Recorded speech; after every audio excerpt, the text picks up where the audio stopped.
If you experience fear, if you live within the family of the emotions of fear, then today you are going to learn what those emotions actually are, what they are doing for you, why they're there, and how to work with them, how to overcome them, how to transform them, how to expand through them, so that in a sense you are overcoming this fear and you can live from a state of peace and calm. Good morning.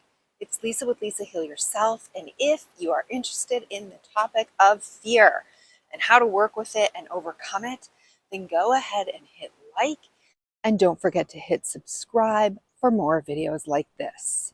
So most people who are struggling with chronic illness are struggling with a form of fear. And when you're stuck in the fear emotions, your body flips into a state of fight or flight, which is actually a state of extreme dysregulation that comes from your nervous system as a way to keep you safe. The problem is when you're stuck in a sympathetic dominant state, it's a state that actually helps you do many things, but healing is not one of them.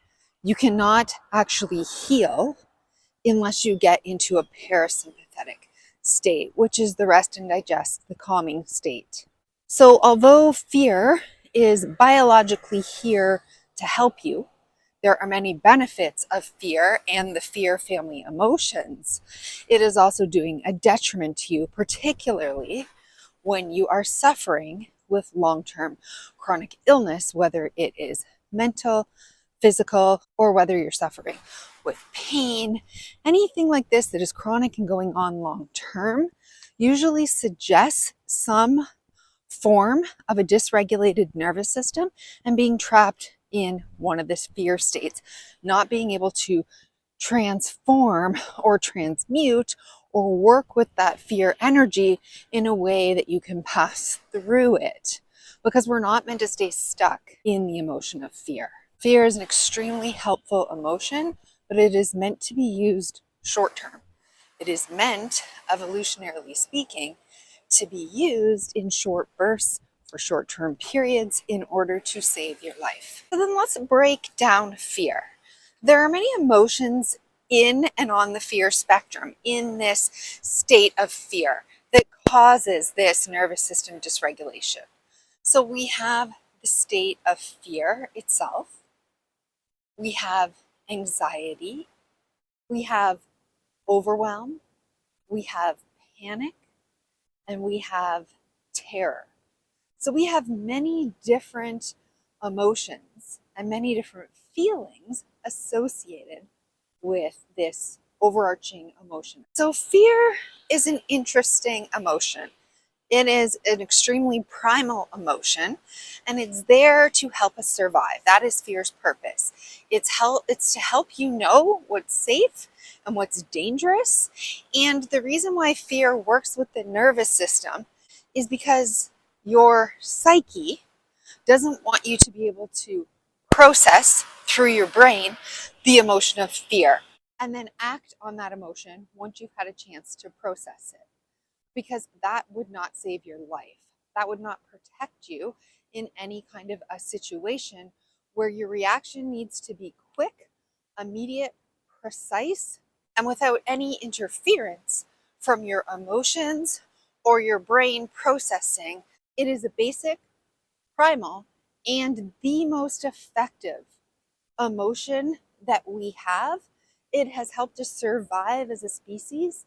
It has helped us evolve as a species. And without fear, we would not be here. So fear is the most valuable emotion that we feel. It's the most valuable sensation that we feel. It's quick, immediate, primal. It asks nothing of you, your feelings, or your interpretations of those. And it drives you to act quickly, efficiently, and protect and save your own life at all costs. It puts survival above everything else. It doesn't care how you feel about it. It doesn't care how it affects your life. It doesn't care about the negative consequences or side effects that it induces. It has one job and one job only. That is survival. That is why this is such an important useful, helpful emotion and sensation, right? It's such an important feeling in our body, and yet it can be the one that stops us from healing, from living our best life. And it has so many downstream negative consequences when fear is overused or chronically used for long periods of time without coming back into balance or equilibrium, without coming back into homeostasis, and without swinging the pendulum the other way into the parasympathetic nervous system, the rest and digest, the calm, the peace. Unless we are able to access the full pendulum of this emotion and then come back to equilibrium, we will not be able to heal chronic illness, any illnesses with suffering and struggling at the root. But fear is not just an emotion, it is also a sensation. So when we work with fear, I have people work with fear in both ways, in the body, somatically, and also in the heart and mind, processing and feeling the fear emotionally and processing it mentally. It is very difficult to come out of the fear state if you're just processing it mentally, if you're just feeling it emotionally, or also just in the body, transforming it on a physical level. We must marry all three: mind, body, heart, and soul when we are working to resolve and transform and bring fear back into balance and equilibrium. Now, because we know that we can absolutely not heal when we are stuck in a state of fear, when we are stuck in a state of sympathetic dominance, because we know we cannot heal from this state, we must swing the pendulum all the way over, not just even back to equilibrium, but we must learn how to get onto the other side of fear, which is the parasympathetic state, and swing that pendulum all the way, be comfortable on the other side, and be able to land and balance back into the middle. So let's break fear down just a little bit here so that we can see all of the emotions that lie within fear so that we know where we are on the fear spectrum. So fear can come in the form of how we recognize fear. We recognize mentally or emotionally that we're afraid of something, and we feel the physical and emotional sensations that come along with that. But we can be activated in the fear state in many other ways that we don't necessarily know we're stuck in the fear response. This is through restlessness and agitation.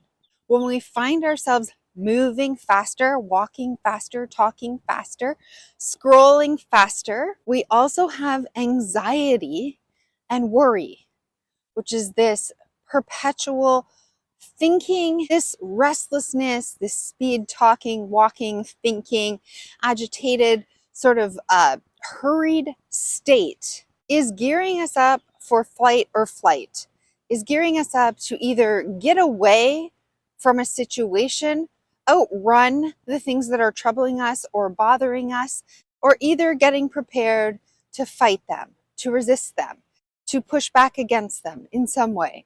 So this is a subtle form of fear, and this form can be really chronic and ongoing. And so if you notice yourself in this state, you have to address the roots of fear. The next big emotions in the fear family are anxiety and worry. This anxiety is also like a more intense, heightened form of restlessness, of agitation, of not feeling comfortable or safe in your body. We start to feel physical and mental sensations that are quite heightened from this anxious state. Anxiety is very future focused, comes along with the emotions of worry, and worry is all future oriented when we haven't yet experienced this fear. We haven't yet experienced what we're afraid of, but we're working up to it. We're in anticipation of a future catastrophe, right? So worry is really our mind wrestling with the possibility of future catastrophe. And often it goes hand in hand with this heightened anxiety state that we feel in the body, this heightened restlessness, discomfort, uncomfortableness, speed, looking around, preparing mentally and physically to fight or escape the looming danger that is not yet present in our environment. And that's what makes worry and anxiety so uncomfortable and so chronic, because we're preparing for an experience that has yet to happen. It is happening in our mind and inside our hearts and our emotions. It is manifesting here in the reality in our body. This is the heart of the long-term chronic stress that is placed on our body, that is placed on our adrenal glands and our hormones that are excreted when we feel fear, and they're meant to be excreted. But when we're living in the future, constantly anticipating, and we never get there, these hormones continue to pump out, our body continues to prepare to fight or flee, and there's no resolution. So this is when we get into chronic problems, chronic illnesses, chronic mental health challenges, chronic physical health challenges. And so this state absolutely has to be worked with, because it's impossible to heal from this chronic, anxious state of worry. Next, we move on to look at the more heightened states of panic and terror. These states are critically essential for our survival. This is the state of fear when something is happening, when there is danger, when we sense that something has gone awry and our life and our survival are at stake. Our emotions and our sensations kick us into a heightened state of panic and terror. This is a response to danger so that you will survive. These are extremely evolutionarily vital to your survival. And panic and terror doesn't care who it hurts. It doesn't care about the emotional repercussions on your life. It doesn't care about all the hormones that it pumps out and the physical repercussions that it places on your physical body. It doesn't care about that, because all it senses is that you are in a state of survival and that it's necessary to save your life. And so the negative downstream effects on your body, on your mind, on your heart, on your soul, panic and terror do not take this into account. They think that's a problem that we can kick the can down the road. We can solve that problem later. Right now, we are going to pump out all of the necessary hormones. We are going to kick this person into fighting, fleeing, or freezing immediately. We're not worried about longevity or about the long term or about this person being in balance or equilibrium. We actually want this person to be at the absolute heightened max. Turn the volume up all the way on that pendulum to the very tippy top, so that this person either runs, fights, flees, freezes, and their survival is ensured. So in that sense, panic never allows you to process. It never allows you to think things through. It never allows you to feel it. You must act and react to panic and terror immediately without any of your emotions or thoughts getting in the way. That is why panic and terror is immediate, effective, and your absolute best friend in the face of true danger. But why it is your absolute worst nightmare when panic or terror accidentally or inadvertently gets turned on chronically and long term when you are actually not in danger.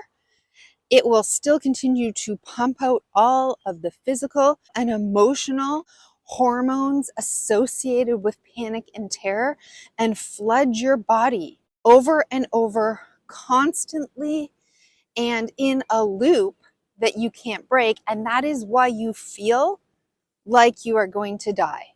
That is why you actually literally feel like you are going to die, because you feel like you are always at the brink of needing to run, fight, or freeze to escape the panic and terror that has got stuck in the on position at a volume 10 and is not able to be resolved, this is when the majority of problems happen. This is when people slide into deep overwhelm, and this is when we slide into the deep emotions of suicidal ideation. This is when we can become completely overwhelmed with every type of emotion and not be able to come back into balance the way it was intended for us to do so. Most people feel that because fear, because anxiety, because worry, leads to this heightened state of fear and leads us into panic and terror and this looping fear response with no end in sight, that the only way out is to fight it. The only way out is to stop it. The only way out is to fight it. The only way out is to medicate it into a stupor. And I understand why it feels like you are fighting against your own self, against your own body, against your own mind, against your own heart. It feels like you're in a war against yourself.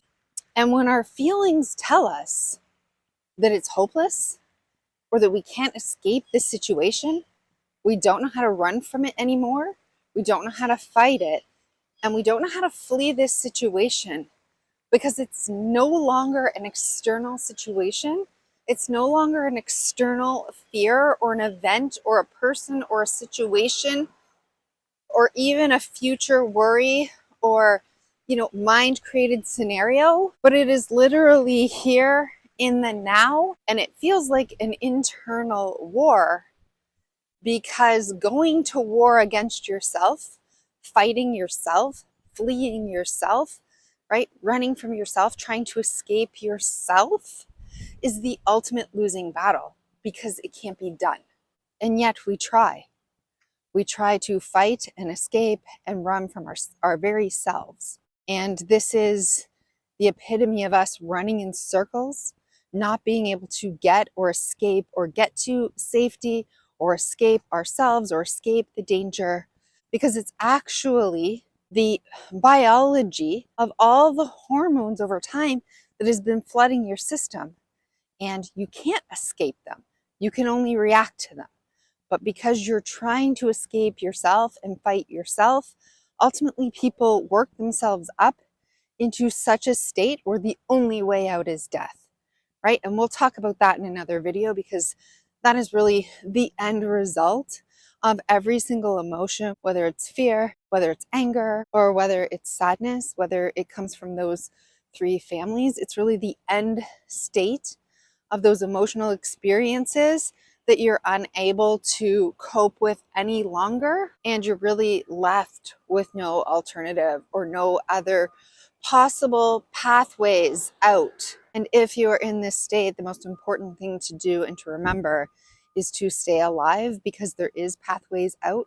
You just can't see them or feel them now, but they do exist. But from your heightened state of panic and terror, whatever heightened emotional state that you're in, you simply can't access them or see them yet. But there's a way out, so hold on. Remember, it's most important to survive these periods, and we will worry about all the downstream effects later and finding our way back to balance and equilibrium. So now that we have understood what fear is, what emotions belong to the fear family, how and why they are there to save our lives, and how they spin out of control hormonally, physically, mentally, now we want to look at what we can do about it. How do we work with these emotions so that we can bring ourselves back into equilibrium and balance? Okay, so then what are we going to do about fear? How do we work with this emotion? Well, the first thing is to recognize the differences in all of these fear emotions. When we think about anxiety and worry, this is really a future-oriented feeling, emotion. We're thinking about the future. we're actually getting motivated to get things done, to look around, to move fast. So anxiety and worry really helps us look into the future. It helps us meet all of our deadlines. It helps us to motivate us. It helps to get us moving, get us in action. And it's also got a lot of energy to it. It helps us move, get things done. It really gets our wheels turning in our mind and our wheels turning in our body. So without this critical, worrying and anxious feeling, we wouldn't take any actions ever. So this emotion really causes us to take action, and specifically actions that are going to protect us, keep us safe, and keep our well-being in the forefront for our future. So it's not particularly worried about now. It's worried about, hey, if I don't do all these things, if I don't save my money, if I don't get my housework done, if I don't do all these things, something bad is going to happen in the future, right? So it's trying to motivate you to take actions to keep yourself safe from an unknown future, so that you don't start taking actions or lazy actions and do nothing and get caught off guard. These emotions are really worried about you getting caught off guard and not being prepared, not being ready. And so when we're working with these emotions, we do something a little differently than we're working with fear. Fear itself is very oriented in the present moment. It's, got a lot to do with our instincts and our intuition. And when we sense fear, it's because we sense it, we feel it in our body. Something's not right. And fear really helps us to orient ourselves in time and space and really rely on our instincts and our intuition, and even to take stock of the present moment to see if there's danger, to see what's causing the fear. So if we sense fear, like this looming fear, it'll cause us to get really present in the moment and look around and use all our senses, including our intuition. And we do this to sense whether there's a problem. Is there a problem?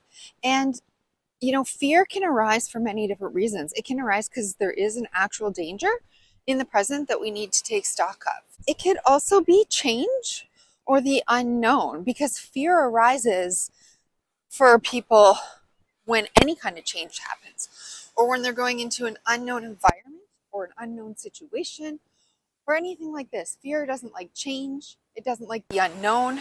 It senses to be careful. It wants to keep us on guard. Be careful. Keep your wits about you. Keep yourself and your senses alert, because this isn't just, your standard routine. You're doing something different today. You're in a new environment. You're in a new situation. You're in a new relationship. So fear takes change. Fear doesn't like change. It takes change very seriously. And it's always sort of on guard.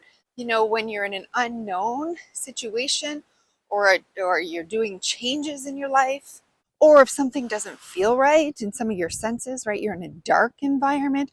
You just have a feeling come over you. Fear rises up to say, hey, what's happening in this moment? Is it okay? Is there a danger? Or do I just need to be tentative? Do I need to stay more alert? Do I need to just look around more, be more on guard? So fear is always trying to protect you in time and space, and just get you oriented with your senses, with your own body, with your own mind in time and space. And it just helps you know where you are. So fear's really our friend, and fear's really looking for what's happening right here and now in this present moment. And then, of course, we have panic and terror. Panic is driven by the response to keep you alive.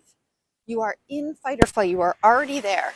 Panic deals with the now, and terror deals with the future.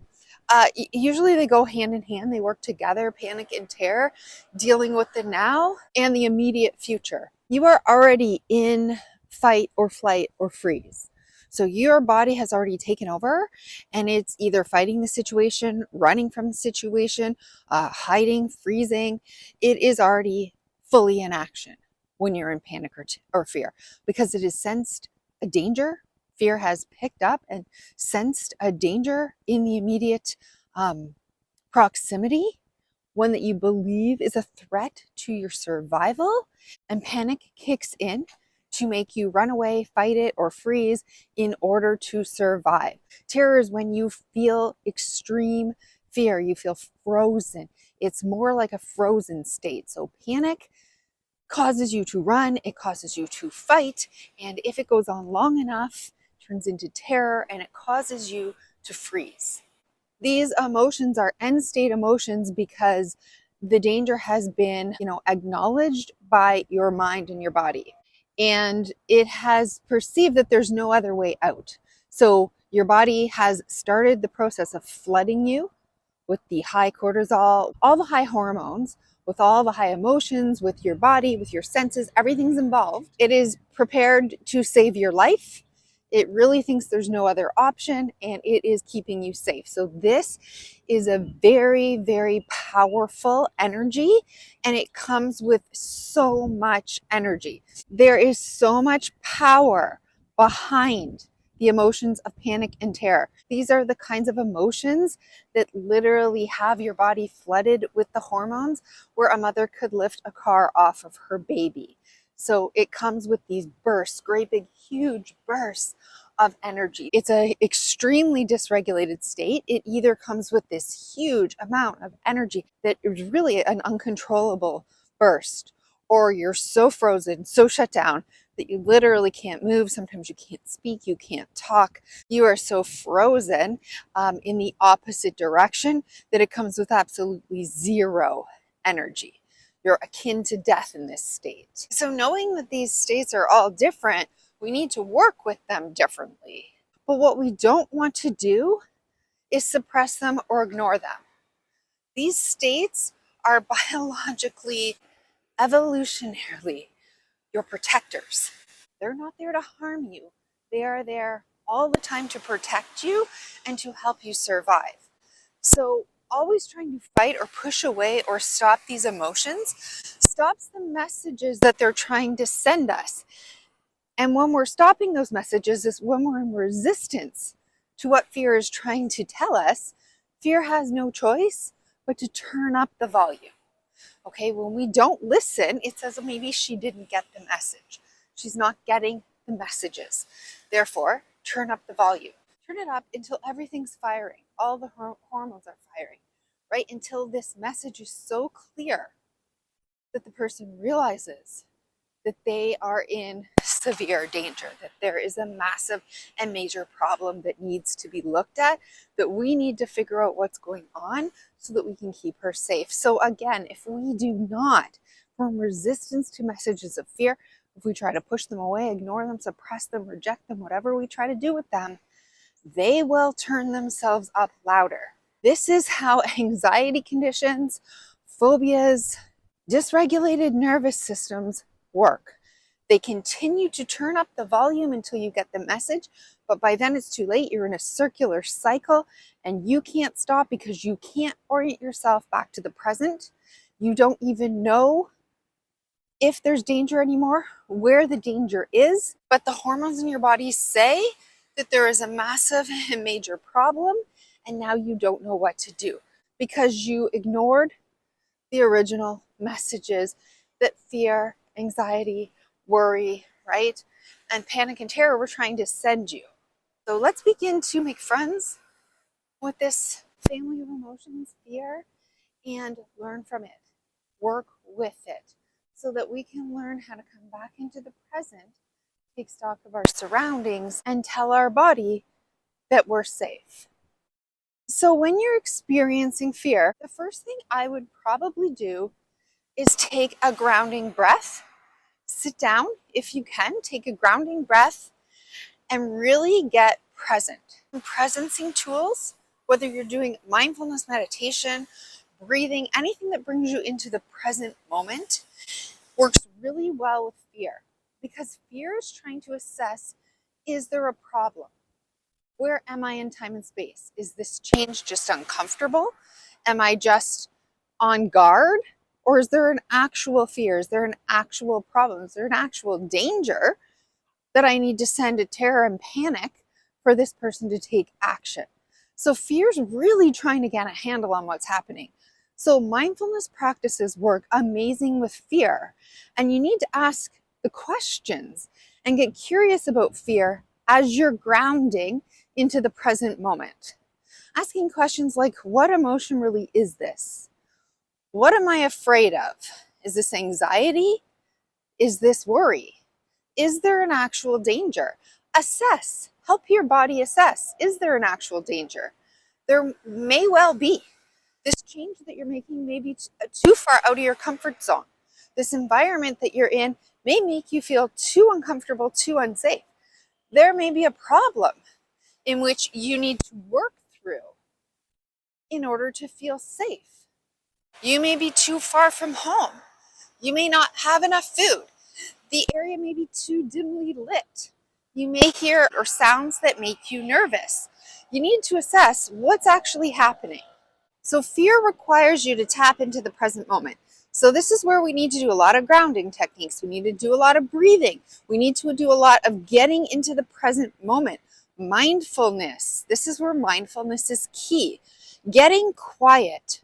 This is where listening, observing, looking around, really getting in touch with what is happening in the present moment on all levels. And then listen deeply to your instincts, to your intuition, right? Fear is very intuitive.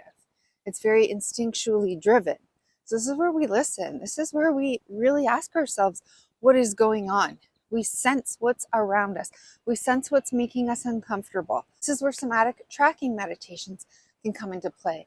Really getting into the moment helps fear know whether it needs to escalate to panic and terror, whether it needs to start moving to get things done, to prepare for the future, like worry or anxiety, or whether we just need a few moments or a few more breaths to look around in the present moment and to realize that we are safe, right? To come back and know that it's okay, everything's okay, and we're safe. So these are the practices that I like to use to start with for fear. It's very, very important. Now, if you're having a lot of anxiety and worry, this pent up energy that motivates you to prepare for the future, if you're feeling restless and you need to get things done and move, this again is a very forward leaning energy. It's very active, and we work with it in a different way. Worry needs us to take action. So when we try to sit down and do mindfulness meditation, when we're already in an activated state of worry and anxiety, it's not likely to work. Your mind is going to be spinning and spinning. It's preparing for the future, and it's already determined that it needs you to take an action. It needs you to take an action in order to spend this energy and to prepare your safety for the future. So in this state, I like to make a lot of lists. What are you worried about? Sit down and journal. Journaling at top speed. Really letting out your worries, your fears, your emotions, making lists. What are you worried about? Let it out. This is also the spot where talking to someone, letting it out, having a worry session, having a complaining session, right? Really letting out all your fears and worries coming to the page or to another person. So write this stuff down, let it out, make lists, and find out what you're worried about. What is stressing you? What do you need to get done? What actions need to be taken? Ask yourself, what actions need to be taken? What is the problem? What am I worried about? What actions do I need to take? It might say you have a dinner party coming up in 2 days and you need to clean the house, do your laundry, get your hair done. It may say really random basic stuff. This is your anxiety and worry trying to prepare you for that event, trying to get you to take action so that you're ready. This is the instinct that we had, when we were hunter-gatherers and we would have no food left, and anxiety and worry would come in to say you're going to starve, your family's going to starve unless you get up, you get moving, you take action, and you start to catch your food, hunt and gather so that you can be safe. This is where that instinct comes from. And it requires us to move and take action to prepare so that the worst case scenario doesn't happen. So don't try to tame this emotion or settle it down. Use it, find out it likes to talk, it likes to make lists, it likes to really it's a negative. People always think if they say, oh, you're always so negative, you're always, looking on the negative side. This is worry, this is anxiety. Great. Worry and anxiety likes to be negative. It's its job actually to look for everything that could potentially go wrong and obsess about it, think about it. So write all that down. And then when you look back at it, you can say, okay, what is real here? What is really real on this list that is an actual threat to me, that is something that's really bothering me, that I do need to take action on, and then take action. Anxiety wants you to take action. It doesn't want you to sit there and do nothing. It wants you to take action and prepare. If you let yourself spiral into overwhelm, your anxiety will run you into the ground. It won't ever let you rest, and it will wear you out. So take a healing action when it comes to anxiety and worry. Do things that are going to help put those worries that you just recorded at ease, and take actions from this space. This is a really good space to move around the house, to get tasks done, to catch up with housework, right? To do things not as a distraction. A lot of people use anxiety, the state of anxiety, to start doing meaningless tasks. They're pacing around the house. Maybe they're scrolling and scrolling and scrolling obsessively on YouTube, or they're doing something, they're binge eating, whatever they're doing. They're taking tasks and actions that aren't actually helping your mind to feel like you're actually taking care of the real problem. So focus your energy, because you have a lot of energy in this state, on getting tasks done that are actually going to solve the problems that you're worrying most about. So if it's a messy house, you just feel completely disorganized, then do tasks that are going to help you clean, simplify, declutter your home. If it's anxiety, right, about your health, about your symptoms, then you're going to take actions that are going to help those. You're going to engage in protocols that work with the very thing that you're worried about. So cooking meals, or being on a certain diet, ordering your supplements, right? Doing your detox protocol, taking a sauna, doing a cold plunge, whatever it is. Now you can take actions, but actions toward helping resolve what you're most worried about. So put it into a focus. Walking is great for burning off energy and for helping bring you back into the moment.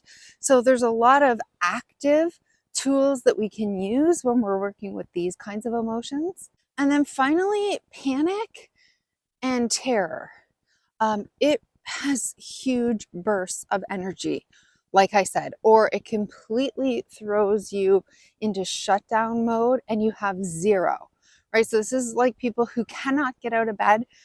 They're so frozen and so shut down with chronic fatigue syndrome, right? Or they're so terrified in terror they can't even speak, but their body's ramped up and they're pacing.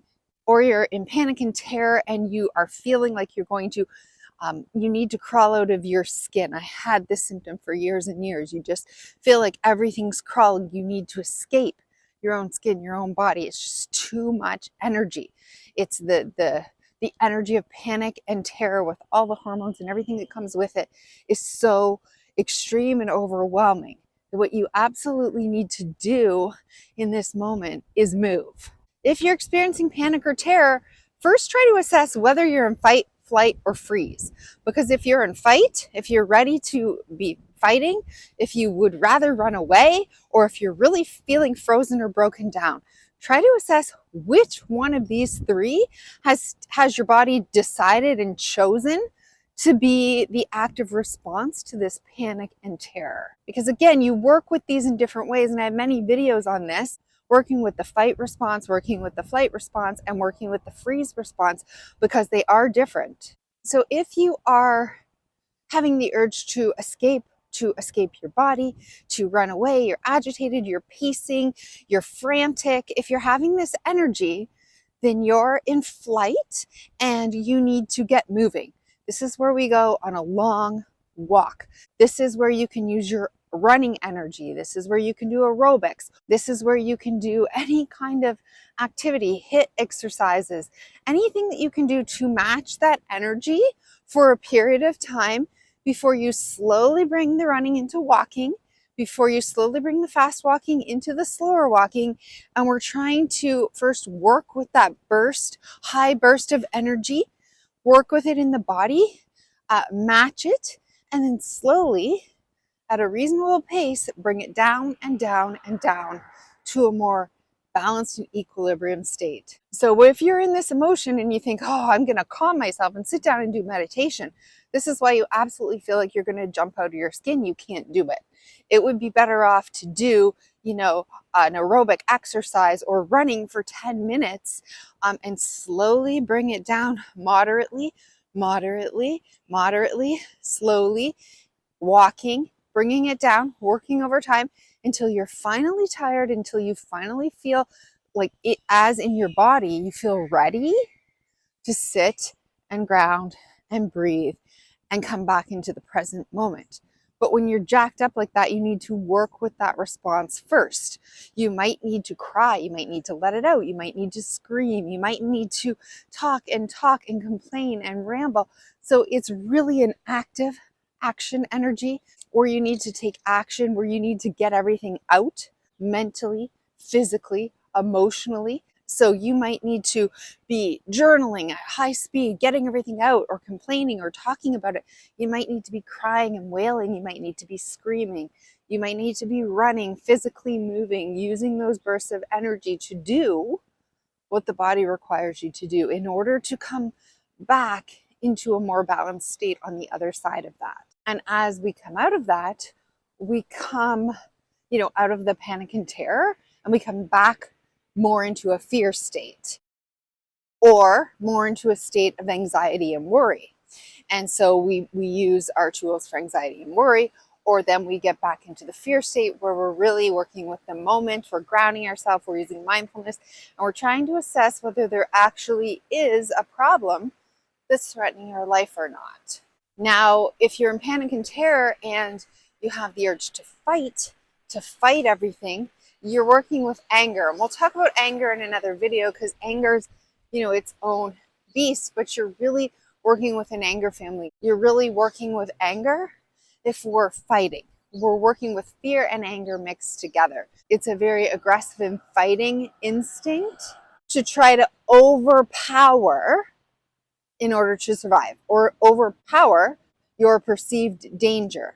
And so again, we're going to be using a lot of tools that work more closely with anger, running, screaming, actively and aggressively working with this energy as we settle it, as we hear it, and as we bring ourselves back into the moment when we can access this fear, intuitively and with our instincts and find out whether there is really a danger, because there may very well really be a danger. And so we don't want to just start sitting down doing nothing. Our body has already alerted us to the fact that there is a danger and we need to fight in order to solve the problem.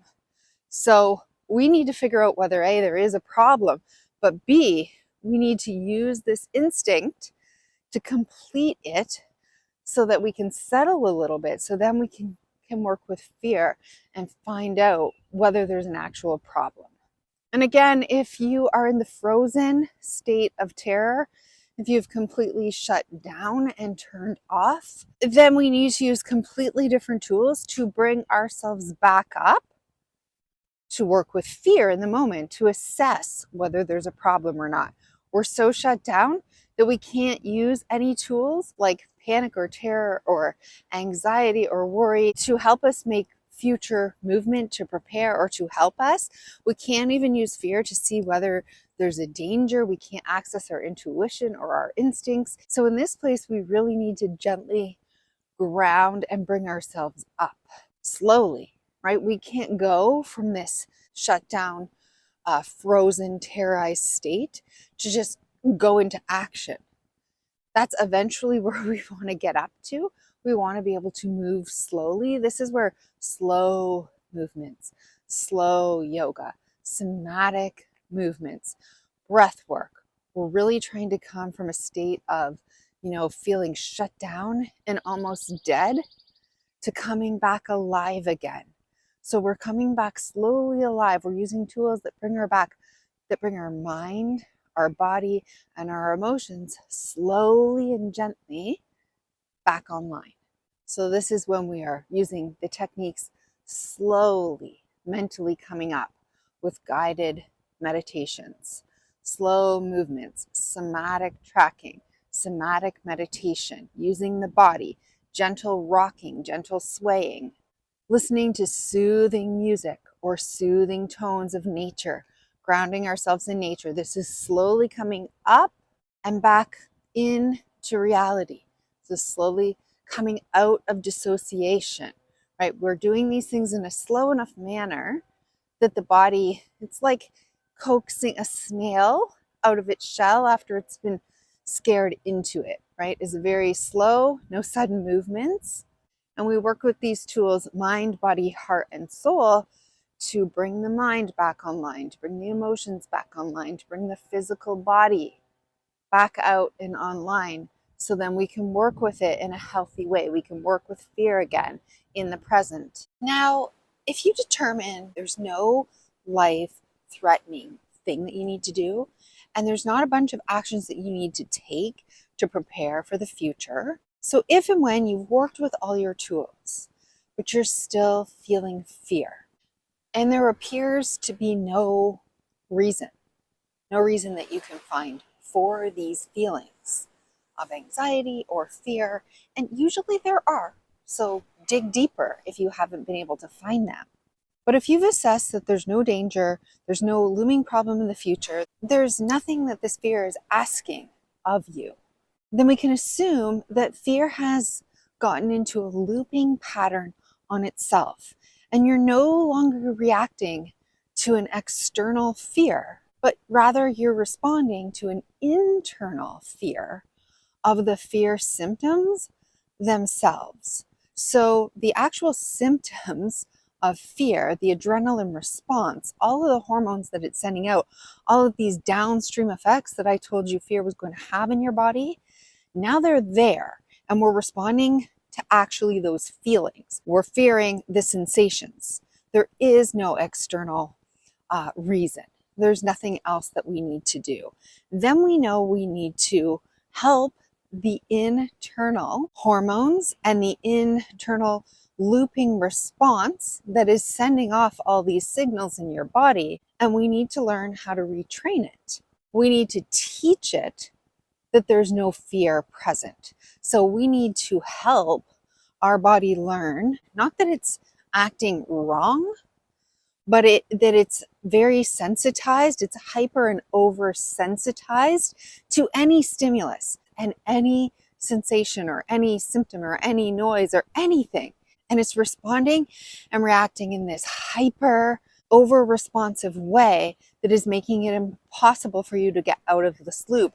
And so that's where a retraining comes into effect. Now, again, when we're retraining our brain, a lot of people think, okay, here comes the anxiety, here comes the fear, here comes the sensations, here comes everything. Okay, I'm going to force myself to face this and go through it and push through it. Now that's actually partially right. You always need to meet your fear where it's at. And the only way to overcome fear is to walk through it, right? To transform it. Because as we know, emotions are just energy. And so we want to transform or change this energy in one of fear back to one of equilibrium and peace. But pushing or fighting or ignoring or forcing yourself to go through it, white knuckling this fear, isn't actually the way that we retrain our body. That just increases your fear sensitization, right? That just makes you more sensitive to all of this because you're forcing something that you're not ready to do. So forcing and facing are very different. Facing your fear is very different than white knuckling and forcing your way through it. Facing your fear means noticing the fear, allowing yourself to feel and experience the fear, and then not fighting, not running, not choosing to react in fear. So it's standing, allowing, facing, experiencing what is real, what is actually there, what you're actually feeling, without responding and reacting in a way that's going to train your mind and your brain that this is actually dangerous, that you're actually in trouble, that you actually should be responding this way. The retraining comes from doing nothing in the face of fear, but meeting it, gently meeting it as the fear comes in. We see it, we allow it, we notice it, we welcome it even, we experience it without fighting, without running, right? Without protecting ourselves against it, because remember, we've already ruled out the possibility. We've already ruled out that there's an actual danger. So now we're teaching our brains that there is no actual danger by learning how to respond and react differently to the signals that this fear is sending you.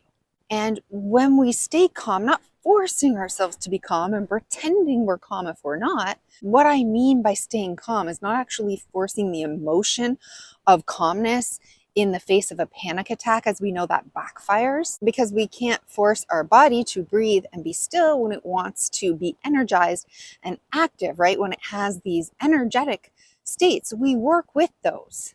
But the retraining comes from responding differently, reacting differently. If we've already worked with our emotions in a way that we're meeting that fear or meeting those sensations where they're at, we're using our mind and our brain to tell ourselves, to remind ourselves, to reassure ourselves that there actually is no danger. The mind loves to be reassured. When we reassure ourselves that we're safe, that we can do this, that we're here for ourselves, right? When we show ourselves kindness and unconditional love and support, then we feel like we're being held in this moment of fear. Like reassuring a small child who's afraid of monsters under their bed when we know there are none. We don't say, go to bed, stop worrying about the monsters and shut the light off and leave the child alone crying. We sit with the child. We explain it to the child. We look under the bed. We tell the child that they're okay. We reassure them. We reassure them with love and kindness and compassion. And we sit with them as long as it takes for them to realize that they actually are safe and that there are no monsters falling under the bed. And for them to get calm enough to actually be able to soothe into a state of sleep. This is the kind of retraining that we need to do for ourselves. This is how we teach ourselves to respond and react differently to the looping fears, the looping anxieties, the looping panic. When we're working with it, when we're doing what fear asks of us, and yet there is no danger to us. We've assessed that we're okay. So in those moments, that's when we respond differently. That's when we react differently. By doing nothing at all, by standing still in the eye of the storm, in the middle of their tornado. We're neither pushing nor pulling.